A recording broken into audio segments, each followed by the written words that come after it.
Hello, we're grateful for your presence with us again today. My name is Dan Brook, a retired clergy and academic from Hudson. We're having another episode of Different Voices, Shared Visions. And in just a little bit, we'll have each of our panel participants introduce themselves.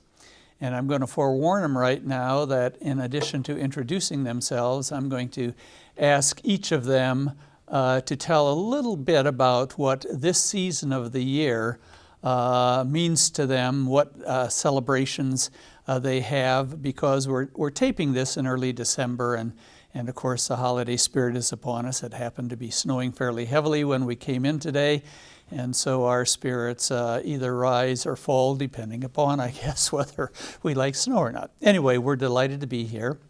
And the topic today, even though we are in a season of joy and happiness, is kind of a difficult topic.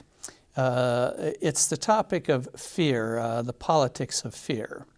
And it doesn't seem quite right that we should be talking about that when we're in a season of joy and Thanksgiving and all of that sort of stuff. And if the panel would allow me to just briefly introduce the topic with a little personal history, because they may share it too, we'll see. As I was preparing for this, I was thinking that as a child, I grew up in a time, as did my spouse, when we were told that there were really two things you shouldn't ever talk about. One is politics and one is religion. And the reason you didn't talk about it in polite company, or maybe impolite company, is that these are values. These are things that everybody holds dearly and personally, and so they become personal things that are best lived out in our lives personally, and not to mix the two or to talk about the two. And in that, with that kind of a perspective on things, I do not recall, and we'll see whether the panel does, growing up in fear or being afraid of anything really, especially not in terms of a mixture of politics and religion.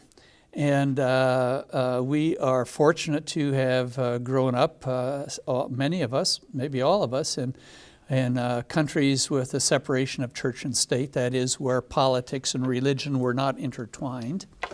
But in our culture, as many of you know, about 40 years ago, this started to change, and we have sort of almost reached the zenith of it, I think, where politics and religion are so closely intertwined that each speaks for the other, and everything sort of gets messed up. And a large part of that conversation, public conversation, deals with fear. And the problem with fear is that it always separates and divides people. And anything that separates and divides people is antithetical to the religions that we espouse. And so with that introduction, we'll start talking a little bit to our panel members and having them tell us a little bit about who they are, where they're from, and what they are celebrating this season.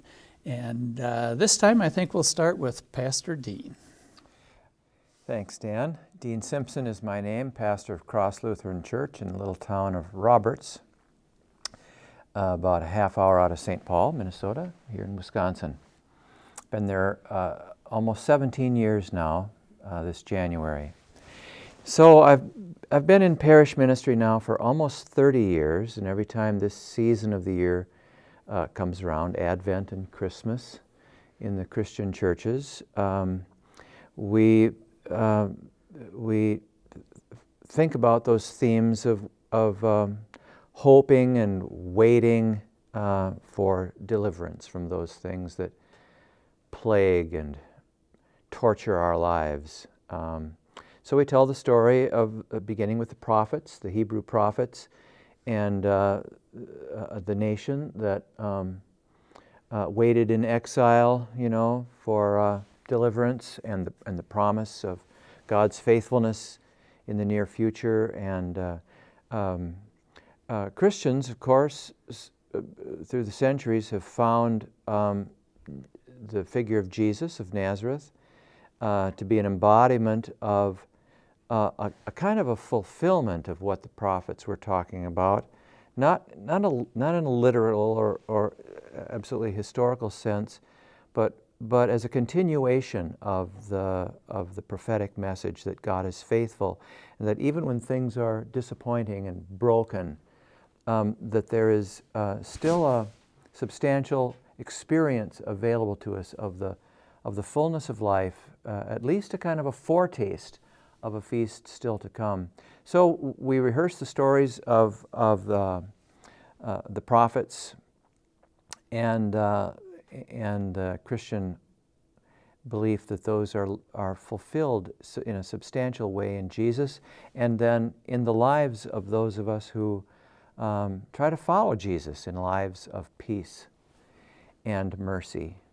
We don't have the greatest track record of that in the Christian church, however, I'm afraid. And as I get older, somehow I'm becoming more aware of the distance between the language of Advent and Christmas and the hope for peace and the behavior of those who use that language, especially us in the Christian church. I mean, there's a big gap between what we say and how we act. And every year it seems like the confession of our failure and our missing the mark seems to be more and more to the point for me. It seems like, I don't know if we're getting worse instead of better, but my awareness of the great gap between our walk and our talk has grown. So, and I realize that much of what is at the bottom of our, if it's unwillingness or inability to walk the talk, is fear. And fear, it just seems to me that fear generates more action, more behavior than hope and trust and love, the themes of this season. And I wish it weren't so, but it is, and I'm just more and more aware of it, and I don't know particularly what to do about it. I think there's not one thing to do, but maybe there's lots and lots of little things we can do. That's what I hope we can talk about tonight. Thank you, Dean. Oscar. Thank you very much. My name is Özcan Kilic, and I live in River Falls, work at the university, and I'm originally from Turkey. It's my 9th year here, and I really enjoy the company of our friends and brethren from different faiths and our colleagues in River Falls. And unfortunately, we can't, from a religious perspective, there is no mapping season with,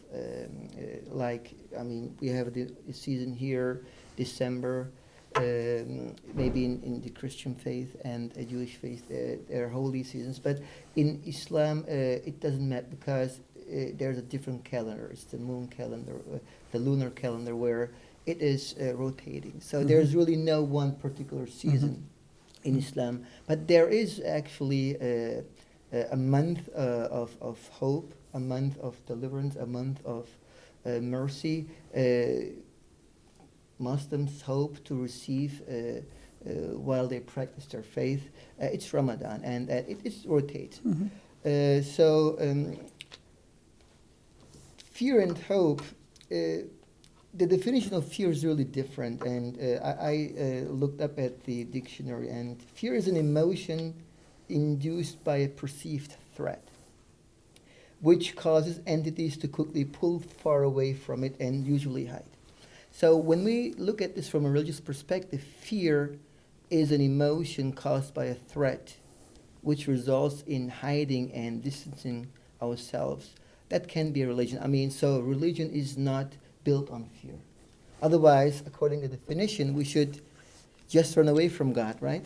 Which is not the case. So fear, from a religious perspective, I would say, is more about fearing to crossing the line as God's creature, crossing the line from what He expects us to do, to become a good person, to become a better person, and live in peace with others. So I think that's going to be my point or starting point of discussion. So fear goes together with another definition, and I think it's hope. Because if you fear and it's just one-sided emotion, I think it's not healthy. If you fear God or fear crossing the line and only fear this would drive someone crazy, and that's not healthy. So it goes together with hope, which means actually everything is coexisting with something. So fear is with hope. So, yeah. Thank you. Rob? Hi, my name is Rob Wertheimer. I'm a lawyer in Hudson, Wisconsin here. I am originally from New York City. I am Jewish. My mother was a child Holocaust survivor. My grandmother was actually perished at the hands of the Nazis, and so I have a long history of growing up, I suppose, with overcoming fear and surviving. And as part of when I was growing up, as part of my Judaism and my upbringing culturally as well as religiously was always about the survival of Israel. And a lot of the idea for the survival of Israel is somewhat based on fear that if you don't protect Israel, if you don't give to Israel, if you don't do everything you can, that there's this fear that what happened in the past could repeat itself.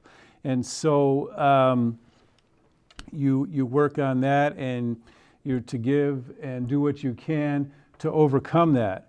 Also in researching for the topic today, there's basically in the Bible, in the Old Testament, initially the idea is the most essential obligation of the Old Testament is to love God. Loving God is the essential obligation, but the most frequent commandment is be not afraid, for I am with you. Al tira ki imeka ani, which is be not afraid, for I am with you. So in order, you have your faith in God, you love God, and through that, all fear is vanquished. It's not about being unrealistic and not facing the perils in front of you, but to understand that this faith in God will help you through your fears and to get past your fears through your faith in God, and that a loving God will help you and will conquer the fear you may have. And so despite the fears, in light of them, you are to be not afraid and trust in God. And also in the season we're here, we're taping tonight on the 6th night of Hanukkah. This might air a little later, but Hanukkah also, the Jewish calendar also runs on a lunar calendar. So Hanukkah can be anywhere from the end of November till the end of December, and this is probably one of the earliest times we've had it aligned with Thanksgiving. So we celebrate again a conquering of fear with the Maccabees conquering their captors and tormentors around the 2nd century BCE, and the rededication of the temple, where the temple was to be rededicated by the lighting of the candle. The Shabbat candles, they only had enough candle for one night, but it lasted for 8 nights, and that is the miracle of the rededication, or the Hanukkah, and so we celebrate that. And so I guess that's my introduction. Fear not thou, for I am with you. Well, as we get started in our discussion then, and we identified our topic as the politics of fear, although it will certainly blend into the religious aspect of it all. I think in the introduction I suggested that fear always separates and divides, and always causes us to point the finger at somebody else. No, it's your fault. No, you were wrong. No, you're not like me.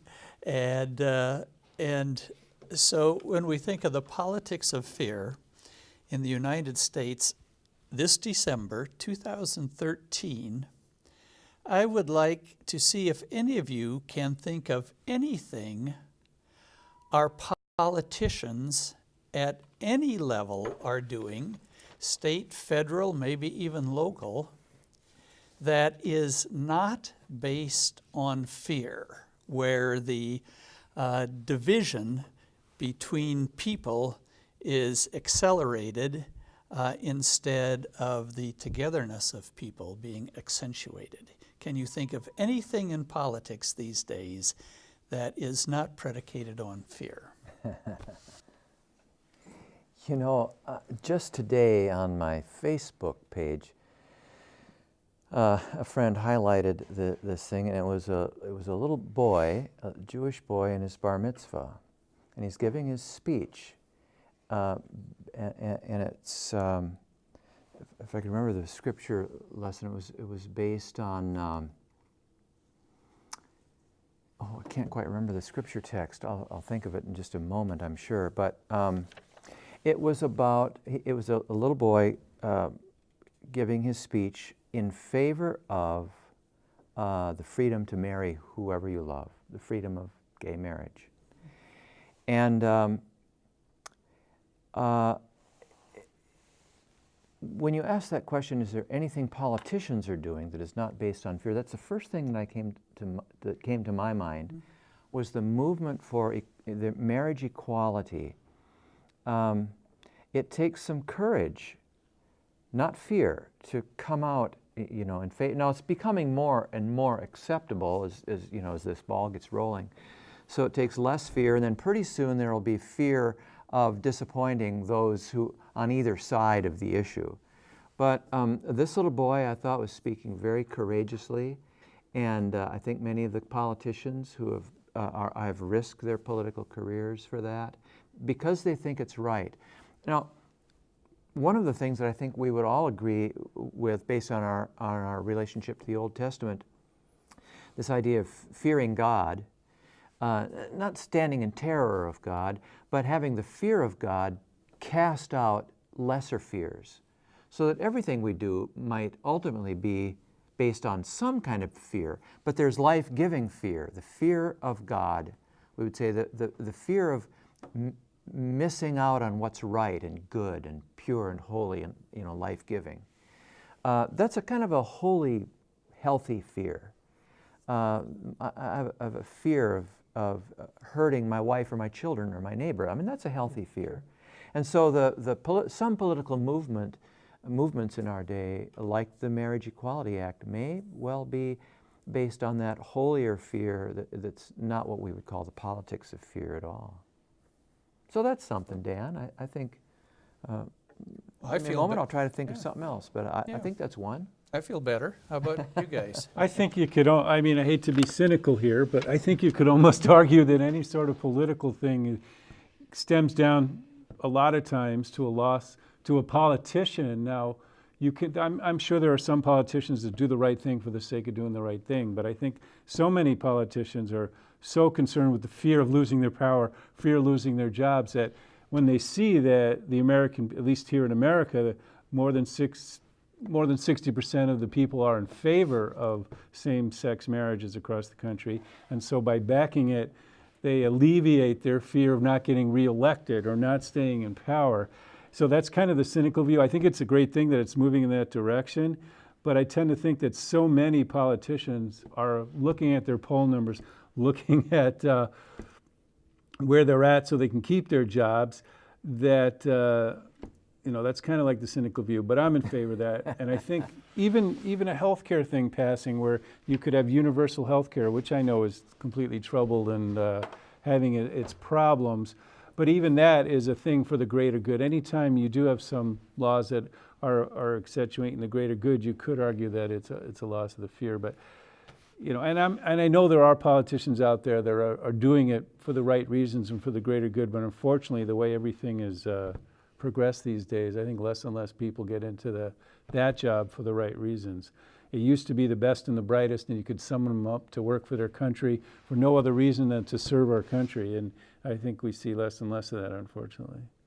I was thinking, Rob, as you're talking, that I think politicians, many, if not most of them, do go in for good motives, but I think you put your finger on something, that the system, as it has evolved, sort of corrupts or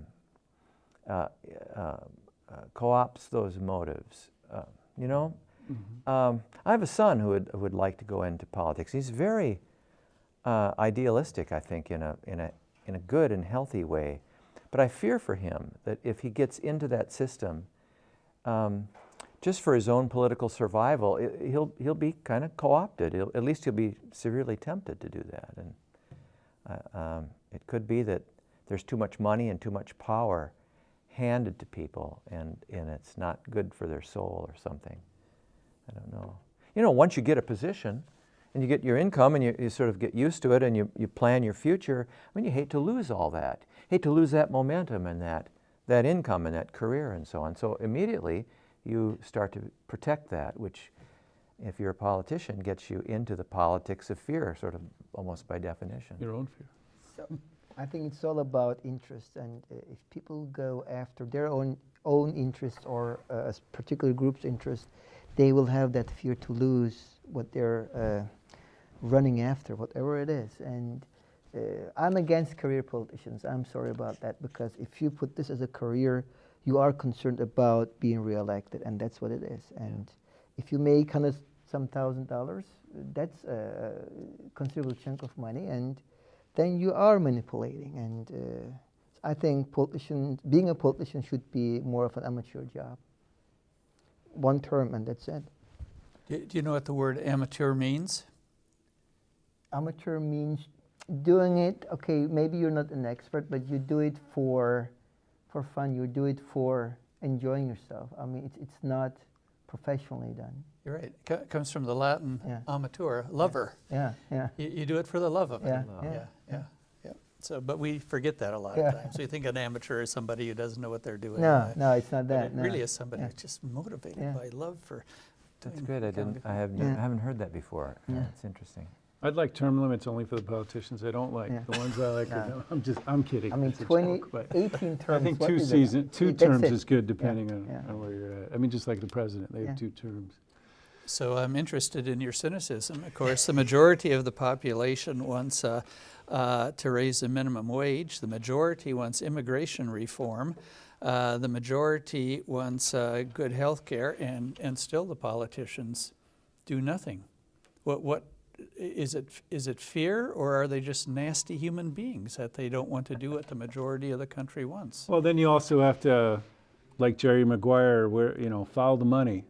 And so another thing that politics is driven by is special interest money, lobbying. And so where's the most of the money coming in, and who's paying for what, and what are the interests that get priority are the ones where you get donations and following it. So there obviously isn't a giant lobby against or at least a giant enough lobby against these same-sex marriage bills, because it doesn't probably affect a whole lot of money interests like oil, defense, gas, those type of things.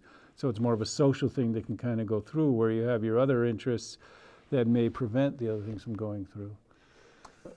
Let me go back a little bit to sort of where we're starting this thing, and give another personal example from academia.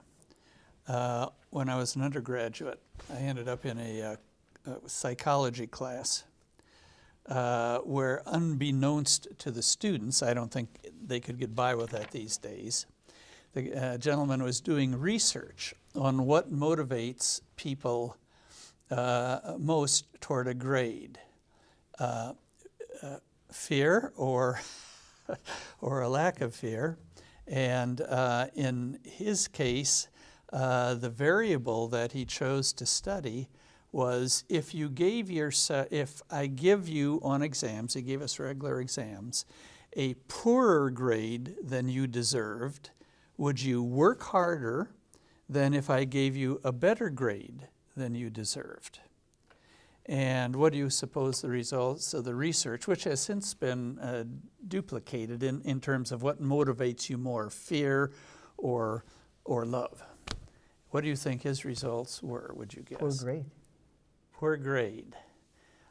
He actually found that if the students who he gave better grades than they deserved worked harder to maintain and improve that than the student who was given a poorer grade than they deserved, who got demoralized and didn't work as hard.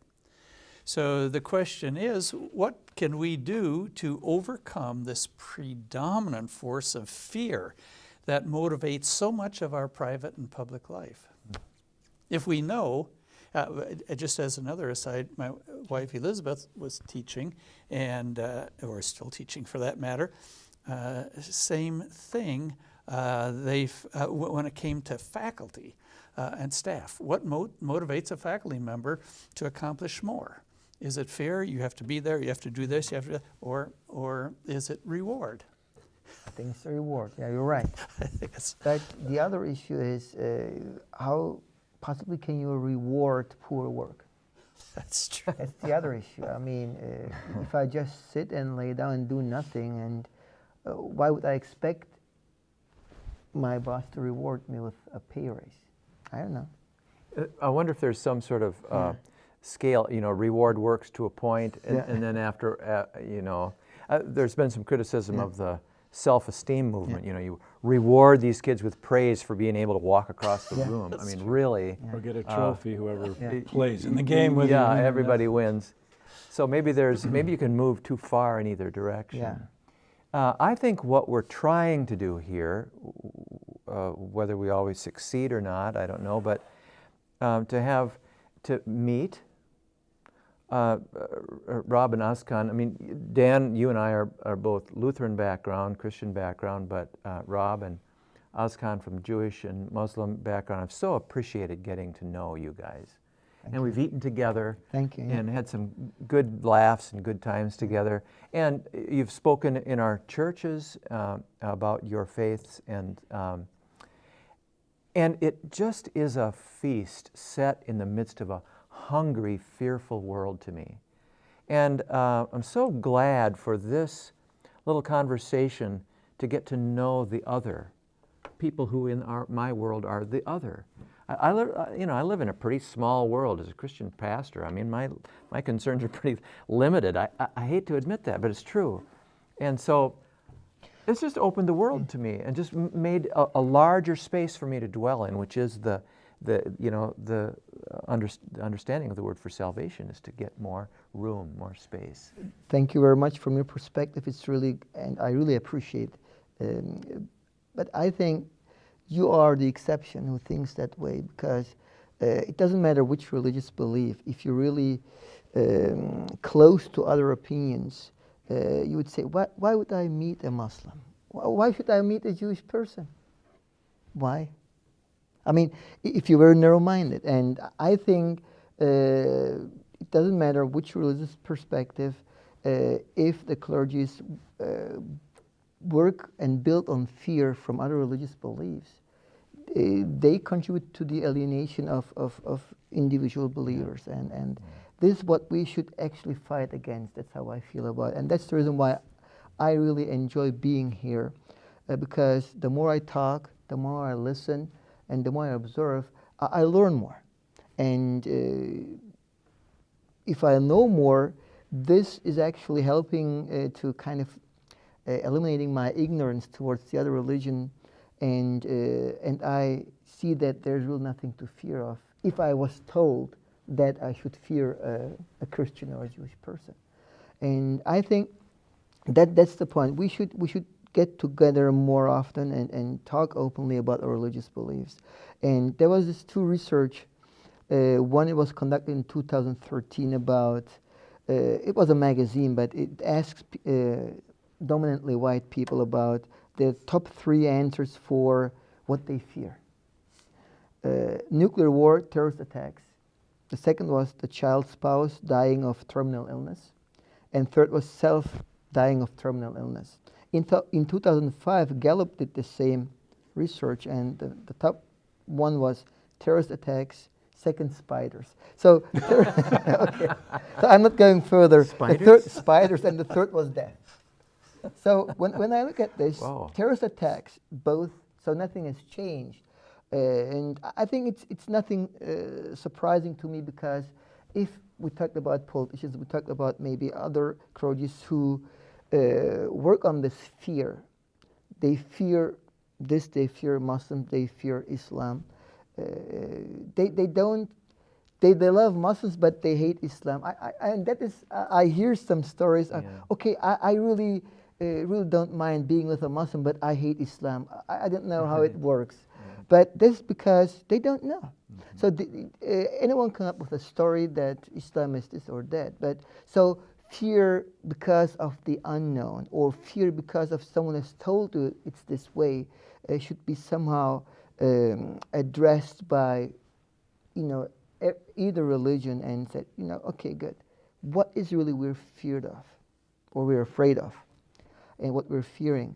And we as Muslims or other religious believers, we should practice what we believe in and show that there's nothing we should be afraid of and fear about, or and be have the anxiety of not getting together or fearing an attack.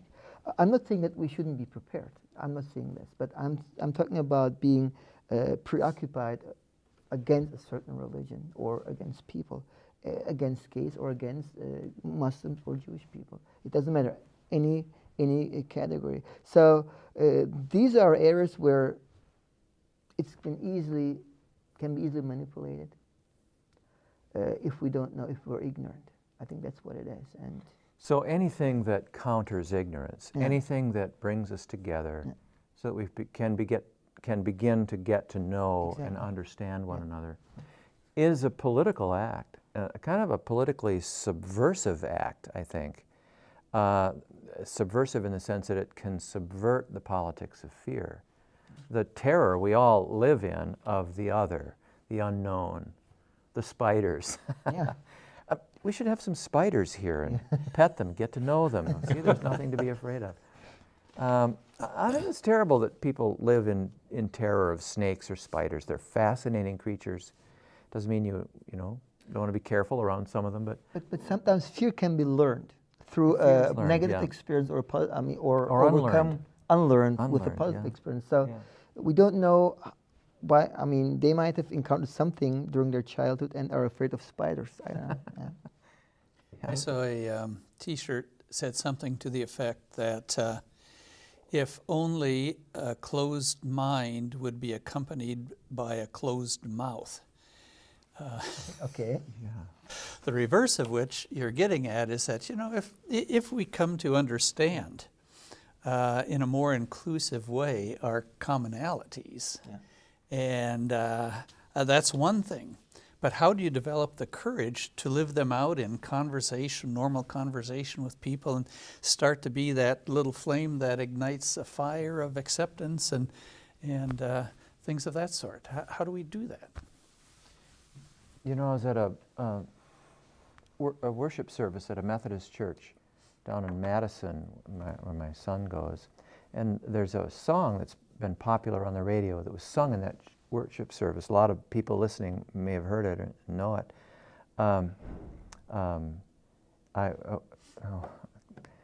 Titles escape me, but I want you to be brave. Is that the name of the title? I don't know. And it's this girl singing to a friend or something, I want you to be brave and speak what's real and true. So the other thing that conquers fear for me is to see people in my immediate environment speaking out courageously for what's right against bigotry and terroristic kind of stuff and prejudicial opinions and so on. It takes courage, and when one person dares to speak out, it emboldens the rest of us. We strengthen each other. Yeah. And maybe there's some little group or some person even listening who might think of people in your area that could get together in a little group like this and begin to explore together what it's like to be you and share our lives together. Well, I think what I've been hearing is very true. We fear what we don't know. And so by getting together and having these things, and for people who don't, I grew up in New York City, and I was constantly bombarded by all different types of people all the time. And like what you were saying, it's very easy. I grew up in New York in the late 60s and 70s when there was still a lot of muggings and the city hadn't been really cleaned up the way it is now. It's a much better place to visit. But you'd get mugged and you'd get robbed, and the people that would mug and rob you may be a certain type of person, and you would learn that maybe you don't like this type of person based on experience, like you're saying. But you get to know people and you overcome it, and you understand it's not the person where they're coming from, it's these people, these particular individuals. It doesn't mean the whole group of people are bad or at issue. And I had that experience as well. I unfortunately was mugged in New York, but I also had a lot of different friends from different nationalities and backgrounds, and I knew that, you know, the people I knew were good people, and there's bad people everywhere, and it doesn't matter what their race or nationality is. And so you can learn both. You know, you have this experience, but you can also overcome the ignorance and the fear and get to know people for people as they are. And so it makes a lot of sense. And I think where you don't have that same exposure, like my children growing up in Hudson, I mean, it's better than it used to be as far as minorities and other things. But I mean, being Jewish is a minority in Hudson and this St. Croix County. But in general, you know, this type of thing that we're doing helps people see that there are so many different types of people and different viewpoints. And you don't always get that in your day-to-day in smaller Wisconsin, or even going to St. Paul, Minnesota, you know, in some parts of Minneapolis, you don't see that much. So I think this is a good experience, and I think it is all about overcoming that fear of not knowing and the people you don't know. And, you know, we are just all people, and we do have the same themes in our religion. So if we can just get together and kind of understand that, you know, I think that'll help. You know, and I'm just amazed at how quickly the time has gone as we sort of draw this to a close. Already, at least 10 years ago, somebody analyzed, you know, attitudes from Gallup polls and other polls of a typical American. And on all the specific issues, like caring for the poor, including people unlike you and your surroundings, all the good values, the people on individual values, always the majority stood for inclusiveness, acceptance, care. And it's only when you would subsume those under liberal, conservative, Republican, Democrat that it all got awry. So it's always sort of been my belief that all this negative fear stuff you hear out there really doesn't reflect the typical individual in our country who nonetheless does not have a voice in the whole, and because of fear or whatever is afraid to speak out, as you courageous people are. So, well, and just to follow up one thought on that, Dan, is that probably the greatest fear that drives us is not the fear of the other in this country. It's the fear of the people in our own party who might criticize us and undermine us. That is probably the greatest fear. I think we see that with many of the Republicans in the Tea Party movement. The more moderate Republicans are quite terrified, frankly, of the ultra-conservatives, people in their own party who will criticize them. And the Democrats may have their own version of that as well. I'm not very familiar with that, but so there's fear of the other, there's fear of the same. That kind of terrorized feeling is destructive and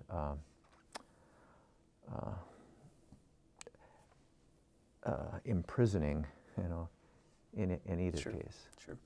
Well, as we close this up, why don't we just go around and see if any of you have one note of encouragement and advice for your sphere of influence as we also face a new year, on what you think you can do specifically to reduce this fear that inhibits our oneness and our inclusion of one another in the whole of humanity and the children of God. So what can we do?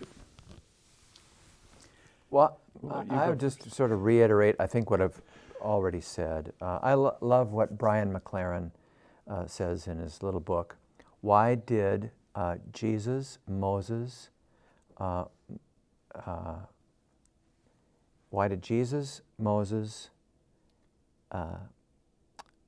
Buddha, and Muhammad cross the road? And the answer sort of is to get to the other. And McLaren in that book recommends something he calls cultivating subversive friendships. Okay. That's what we're doing here. Yep. I think it's a good idea. It's one simple thing we could all do is cultivate a subversive friendship with somebody from the other. Yeah. Good point. Actually, I totally agree with you, and there's really nothing much I could add to that, really. So I agree with him, and I hope that we do more in terms of cultivating others and being with others, or being with those that we consider as different than us, and try to show them that we're actually not different as human beings. Yeah. We're not. We have the same emotions. We have the same. We're not different. You put your pants on one leg at a time? Yes, I can't go with two in it. No, I can't, no. One at a time. You're right. Darn. So I think the difference is more categorical, and we create that difference because you said children of God. It's we are created by God. So even if we're different in many aspects, we are one. That's how I feel about it. Yeah. Thank you. I agree with my compatriots here. I'll just say, be the change you want to see in the world, like Gandhi says. Yeah. Be positive, smile, and then have a positive attitude, and that stems to everyone else when you're positive with someone. That's right. And be enthusiastic, and through that you can do it one step at a time. So I think we're closing with the understanding what you have before you here are some radical subversives. Radical comes from the Latin radex, which means root.